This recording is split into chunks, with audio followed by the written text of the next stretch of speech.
Papatawarin niyo ako. Patawad. Pangatlong subok mo pa lang naman, hindi ba? Hindi ka mamamatay. Hindi totoo yun.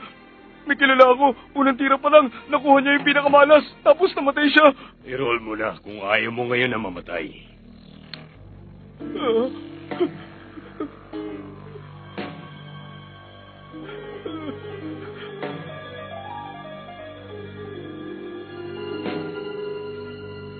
Pakiusap. Bigyan mo ako na magandang swerte.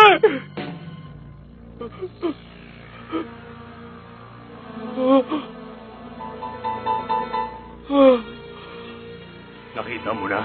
Bihira talaga lumabas yung pinakamalas sa swerte. Eto, kung mapipili mo yung card na gusto namin, pwede ka namin palayain. Pakiusap. Later yun!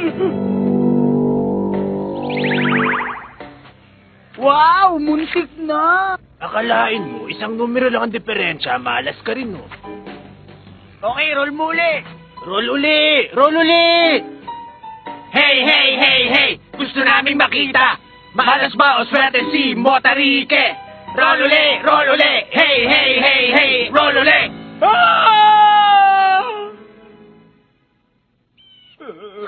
Sayang ang oras. Wala kasing kwenta yung tungaw. O paano na? Iisa na lang ang paraan. Pero lubang na mapanganib ang paraan na yun.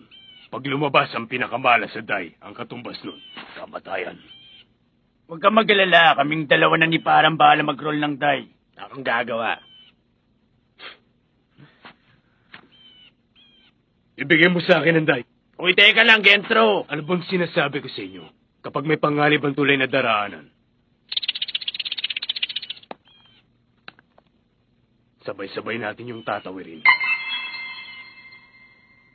Kung pagsasama-samahin natin ang mga card natin kasama yung rank A cards, meron tayong 61 cards na nasa 51 na uri. Ang saya nun! Pakiramdam ko, ang yaman-yaman ko na! Mula ngayon, hindi na magiging madali ang sitwasyon natin. Iniiwasan nating masangkot sa ibang mga players dati. Pero ngayon, kailangan na nating kumontak at makipag-usap sa ilan sa kanila at sumugal para makakuha tayo ng rare cards.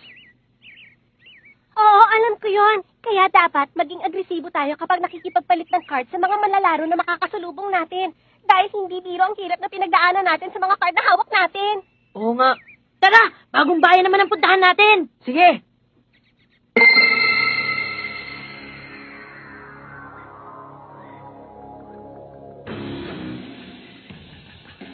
Eto na sila. Huwag na tayo magpaligoy-ligoy pa. Okay. Ito ang Jade of the Dark. Meron kaming tatlong card. Small Jungle, Shrine of Spirited Away, at Hand-Sized Dragon.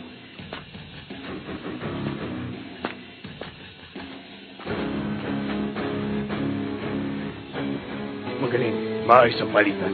Sigurado ba? Anong?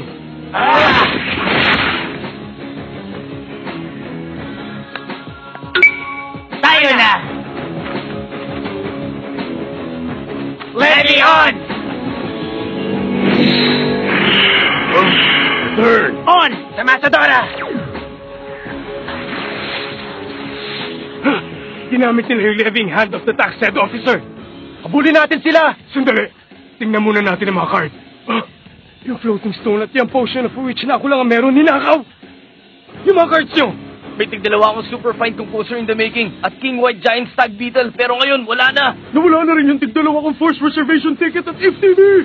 Wala na rin yung dalawa kong armor to substitute na ako lang ang meron. Lahat ng mga nawala, reserve packet cards. Mga hungang sila. Wala mang gumamit sila na risky dice. Kaya nawala na yung monopolist cards ko. Habulin natin sila gamit ang company card. Hindi pwede. Ha? Bakit hindi? Dahil si Gentro, ang bomber.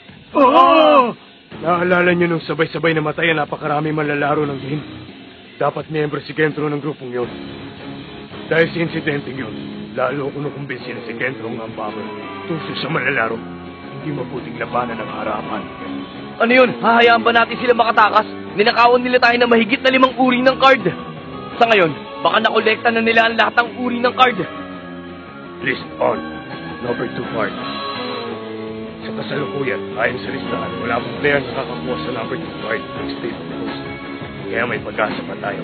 Hindi pa nila nakikita ang number 2 card. Huwag natin silang pabayaan mapunta sa kanila number 2 card. Kailangan natin silang maunahan. Gamit ang clone at transform card na naiwan sa atin, may advantage pa rin tayo sa kanila. Sa atin pa rin ang claim tag card. Mabuti pa hanapin na natin ang strip of coast. Tama. Ang company on sa soft labi.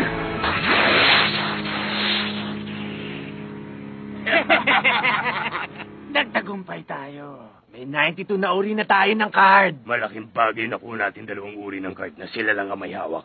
7 uri na lang ng cards. Malamang ang pinaka-problema lang natin yung strip of coast. Yung ibang card madali lang. Simulan natin sa plastic surgery machine ni Dr. Matsudo. Sunod ang skeleton glasses. Tapos ang Tree of Good Harvest. Pag nasa atin ang mga yun, trabahuin natin ang strip of coast. Paano yung number 75? Number 75?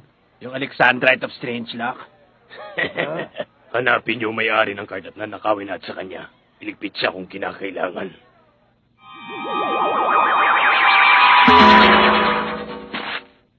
Teka sandali, gawa sa fake spell tong card na to. Naku, sorry. Nagkamali ako. Ay, ito yung totoong number 30. Connection card. Kunin mo. Sige, ako. Grabe talaga. Pare-pareho sila. Kailangan magdoble ingat tayo. Sinabi mo pa, ayos ang kwintas na yan. Ang laki ng pakinabang. Hindi ba ang sabi ng iba na aalis nito ang anumang spell basta hinawakan lang ang kwintas na to? Mga spell lang na nilagay sa card ang naalis. Ganun ba? Hindi pala uubra. Bakit, Gon? Anong naisip mo?